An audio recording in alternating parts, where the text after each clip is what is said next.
এটা ঠিক থাকলে hello hello hello hello hello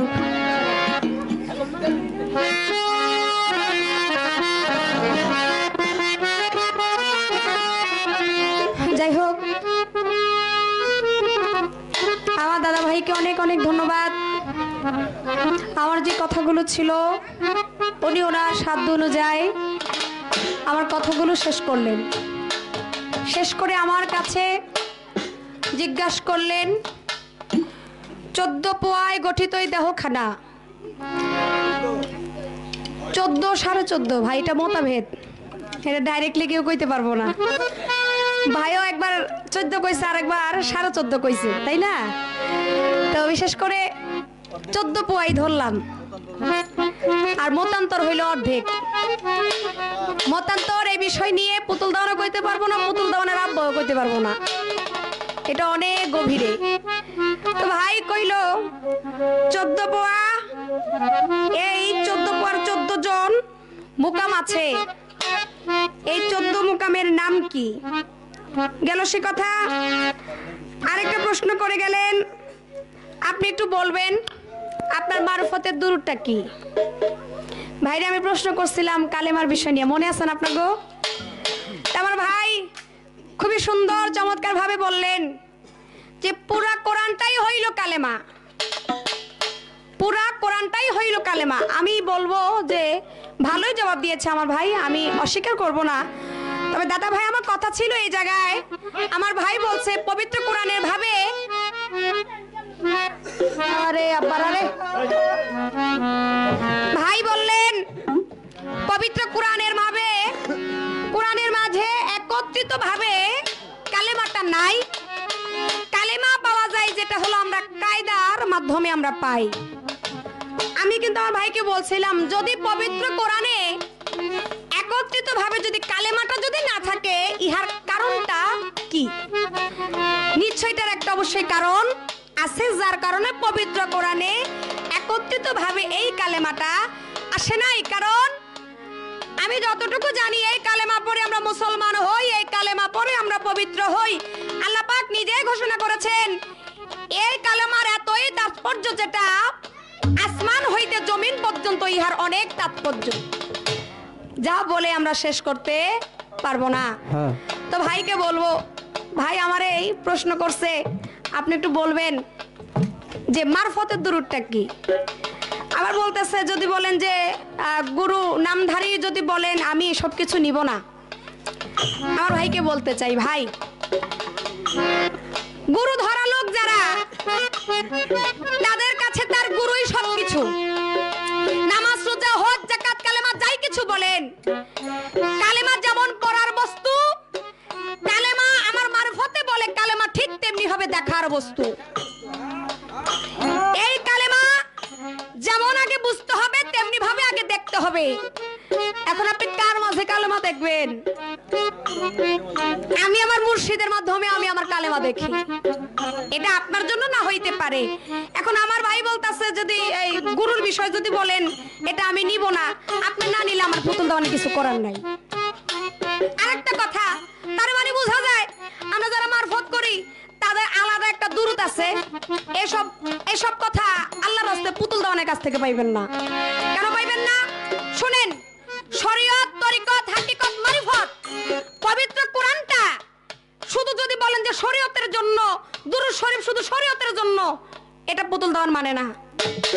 আল্লাহর বাণী কোরআন, এই কোরআনের ভিতরে শরীয়তের কথা বলে, এই কোরআনের ভিতরে মারফতের কথা বলে, এই কোরআনের ভিতরে সবকিছুর কথা বলে। অর্থাৎ তাহলে কোরআন শরীয়তের জন্য, কোরআন মারফতের জন্য। এখন যে দুরূদ, এটা যদি বলেন যে মারফতের আরেকটা আছে, এই সমস্ত আলাপ আলোচনা আমি করতে পারবো না দাদা ভাই। যেটা আমি জানি না সেটা আমি ভুল বলবো কেন? তবে হ্যাঁ, কালেমা যেমন দেখার বস্তু, পড়ার বস্তু, এই কালেমা আপনি দেখতে হলে, পড়তে হলে আপনি মৌখিক ভাবে পড়তে পারবেন। আলেম আপনাকে পড়াবে, আপনি পড়বেন। একজন মাওলানা আপনাকে পড়াবে, আপনি কালেমায়ে তৈয়ব লা ইলাহা ইল্লাল্লাহু মুহাম্মাদুর রাসূলুল্লাহ। কিন্তু এই কালেমার যেই অজুদ, যেই বিষয়বস্তু, মূল যে হাকিকতটা, এই কালেমা দেখতে হইলে একজন কামিলিয়ান প্রাপ্ত মুর্শিদের কাছে আগে আপনাকে যাইতে হবে। তাই বলবো, মানে আপনি তো আগেই বলে দিয়েছেন যে যদি আপনি বলেন যে গুরুর কথা যদি বলেন আমি এটা মানবো না, অর্থাৎ ভাই আপনি যদি না মানেন তাহলে আমার কিছু করার নাই।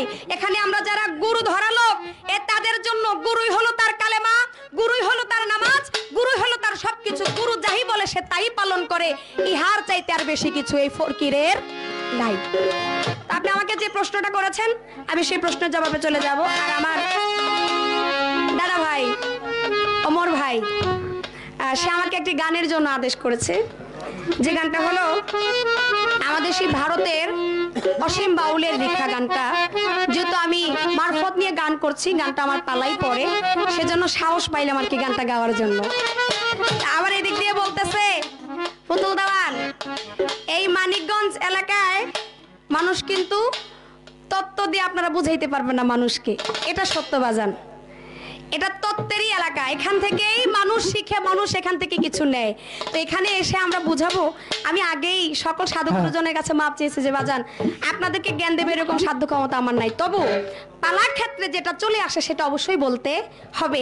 এখানে যদিও ভুল ত্রুটি হয়ে যায়, যারা সাধু গুরু বৈষ্ণব তারা যেন ক্ষমা করে দেয়।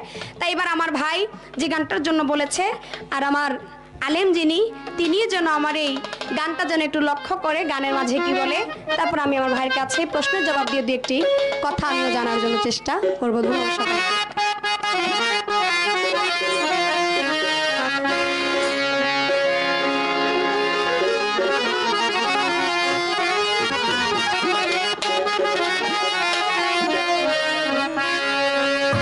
সামালে কইরা বাউ মাঝি ভাঙা তোমার না,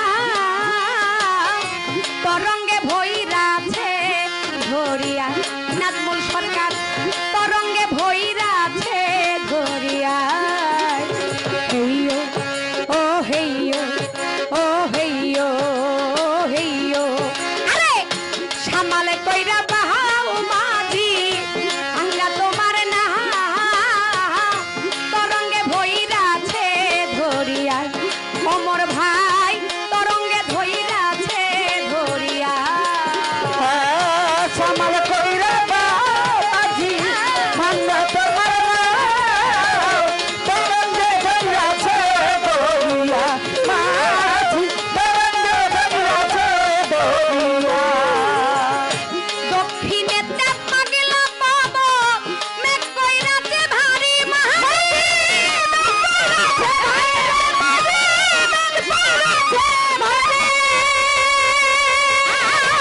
দক্ষিণেতে পাগলা পাবো মেঘ কইরাছে ভারী মাঝি,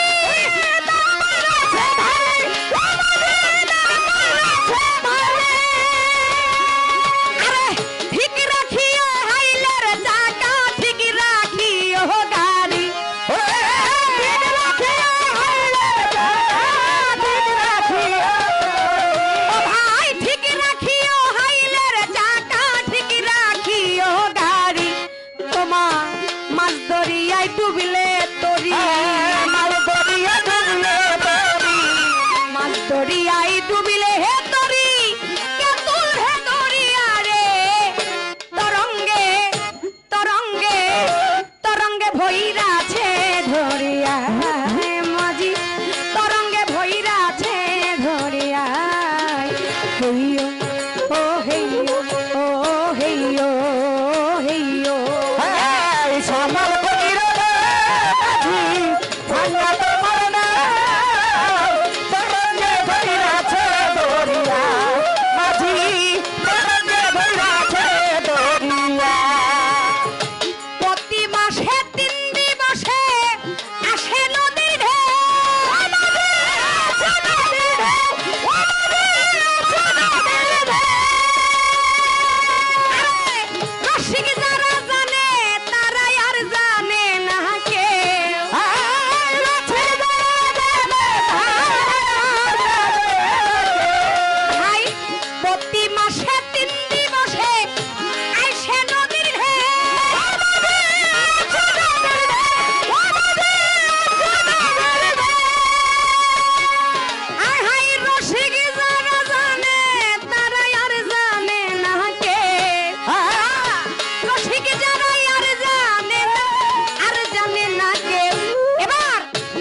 রশিকে ডুইবা মরে রশিকে ডুইবা মরে পিতৃ ধন হারাইয়া রে তরঙ্গে তরঙ্গে তরঙ্গে ভৈরাছে ধরিয়া মাঝি তরঙ্গে ভৈরাছে ধরিয়া সামাল কইরা মাঝি ভাঙা তোমার তরঙ্গে ভৈরাছে দরিয়া তরঙ্গে ভৈরাছে দরিয়া একুল কুল যায় না দেখা এই তো নদীর ঢেউ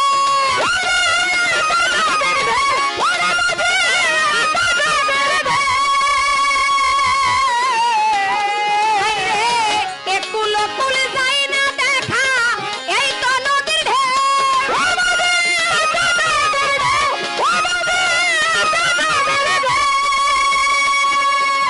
আই ভাবে না যায় না কত নাইয়া ডুবাইল তার নাম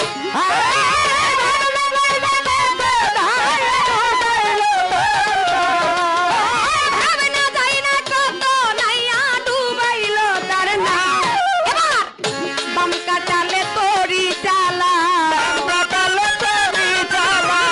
বাম কাটালে তোরি চালা শিগুরু বলিয়া রে তরঙ্গে তরঙ্গে তরঙ্গে ভৈরাছে ধরিয়া মাঝি তরঙ্গে ভৈরাছে ধরিয়া সামাল কইরা মাঝি ভাঙা তোমার তরঙ্গে ভৈরাছে দরিয়া তরঙ্গে ভৈরাছে দরিয়া অসীম বলে ভাবনা যায় না ভৈরাছি মারি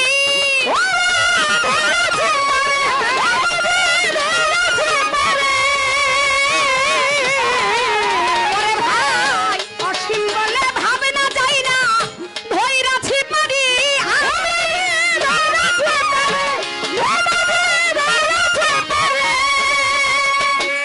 আমার প্রেমের ঠাকুর ভাবা পাগলা হইও কান্ডারি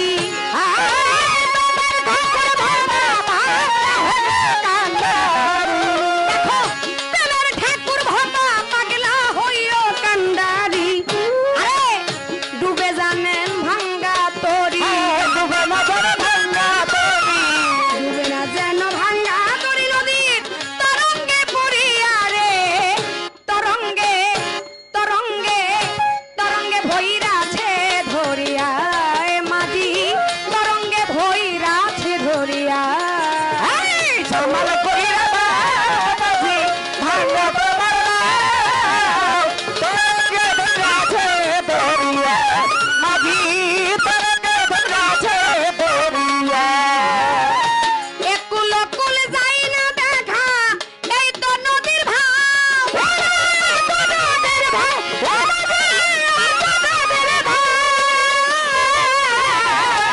নাজমুল ভাই একুল কুল যায় না দেখা এই তো নদীর ভাব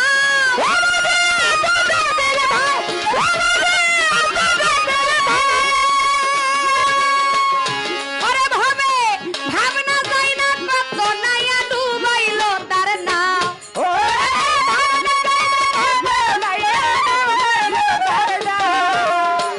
ভাবনা যায় না কত নাইয়া ডুবাইল তার নাম এবার বাম কাটালে তোরি চালা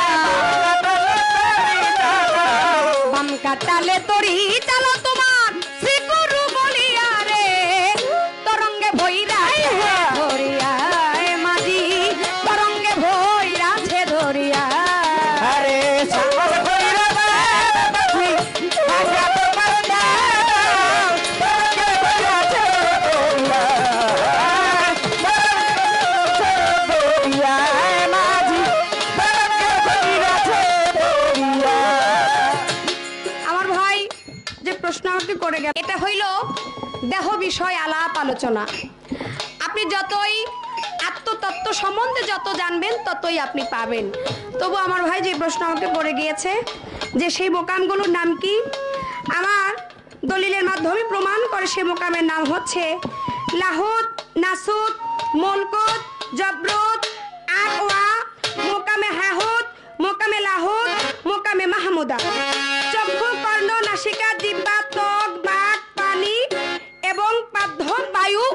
তো এ হলো আমি আমার দলিলের মাধ্যমে আমি পেয়েছি আমার এই মোকামের নাম। কিন্তু আপনি আমার 14টা কইছেন, আমি এর চাইতে বেশি কইছি আপনারে, কারণ আমার কাছে যেহেতু আছে কম কই আমার লাভ কি? দুইটা আমার ভাই যদি বেশি জানে আরো ভালো। তা আমি পেয়েছি ভাই 18টা, আমি 18টার কথাই কইছি, মানে আপনি চাইছেন 14টা, আমি আরো 4টা বেশি দিছি। তো ভাই রে আস্তে, এই রশিদ সরকারের বংশধর কি ঠিক আছে না কথা? আমি হইলাম মাতাল হইতে আসছি, তা আমাগো কথাগুলো কিন্তু ওই রকমই কিন্তু হওয়া চাই, কি কথা ঠিক আছে না? আমার মাতাল আর আব্দুর রশিদ সরকার যেদিন মন্ত্রীর ভিতরে গান গাইতো, আমার মনে হয় ওই দিন কেমন হয়ে যাইতো। আব্দুর রশিদ সরকার এবং আমার মাতালের আমি সচকে দেখি নাই বাবা, আমি শুনেছি। আমি যখন আমার উস্তাদের কাছে যখন গান শিখতাম, তাদের সাথে যখন যাইতাম, মাতালের কথা শুনতাম, এবং ওনার দাদা গুরু যিনি এই বাংলার বুকে যাদের অসংখ্য ভক্তবিন্দু আছে, যাদের ভালোবাসা সর্বস্থানে আমরা পাই, যাদের ভালোবাসার কারণে আমরাই ভালোবাসা পাই। আমার মাতালের ভালোবাসার কারণে মানুষ আমাদেরকে ভালোবাসে। আব্দুর রশিদ সরকারকে ভালোবাসতো, তার তুলনায় আজকে কাকে ভালোবাসে? এই নাজমুল সরকারকে ভালোবাসে। তাহলে দেখেন তাদের ভালোবাসা সর্ব জায়গায় আছে, তাদের কথা বলে আমরা শেষ করতে পারবো না। তাদের কানি আঙ্গুলের যে যোগ্যতা, সেই যোগ্যতা নাজমুল সরকার পুতুল দেওয়ানের নাই। ওই যে আজকে ওমর ভাই কইছে বংশধর কিন্তু ওইখান থেকেই আসছে, মাতাল আর আব্দুর রশিদ সরকার। তা আমার ভাই আমার যে প্রশ্ন করতেছে আমি বুঝতাছি না, আমার ভাই আজকে কি হয়েছে? আমি তো অন্যান্য ওই যে পালা যখন শুনছি দেখছি যে নাজমুল সরকারের ভিতরে যে কি পুঁজি আছে, কিন্তু আজকে যদি দুই একটা এরকম যদি ছাড়েন তাহলে আমার কাছে ভালো লাগবে। তা আমি আশা করি এই যে পর কথা 14, 15, 16 এটি না কইয়া এই মূলে যে তত্ত্ব যে বিষয় মারফতের বিষয় আদি অনেক আছে, এক কথায় যেন জবাব দিতে পারি, ওই রকম কিছু আলাপ আলোচনা যেন আমরা করতে পারি, সেই দয়াটুকু যেন সবাই করে, আর ওইদিকে দৃষ্টি যেন নাজমুল সরকারের থাকে। এইবার আমরা মারফতে যারা ফকির বাবা, আমরা সাধক সাধনা করি, সাধনার মাধ্যমে আমরা আমাদের গুরুকে লাভ করি। এই গুরুর মাঝেই আমরা সর্বকিছু পাই। এই গুরুর মাঝেই আমাদের আল্লাহ রাসূলকে পাওয়া যায়।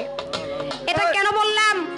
লালন সাইজির একটি গান আপনারা অবশ্যই শুনেছেন, যেই মুর্শিদ সেই তো রাসূল, ইহাতে নাই কোনো ভুল, খোদাও সে হয়, এমন কথা কয় না লালন আল্লাহর কোরআনে কয়। তাহলে এটা কিন্তু লালন সাইজি বলে, এটা লালন সাইজির মুখের কথা না, এটা কার কথা? পবিত্র কোরআনের কথা। এটা পুতুল দেওয়ানো বলে, এটা পুতুল দেওয়ানের কথা না, এটা পবিত্র কোরআনের কথা, কোরআনের মাধ্যমেই আসছে। যেই মুর্শিদ সেই তো রাসূল, ইহাতে নাই কোনো ভুল, খোদাও সে হয়, এমন কথা কয় না লালন আল্লাহর কোরআনে কয়।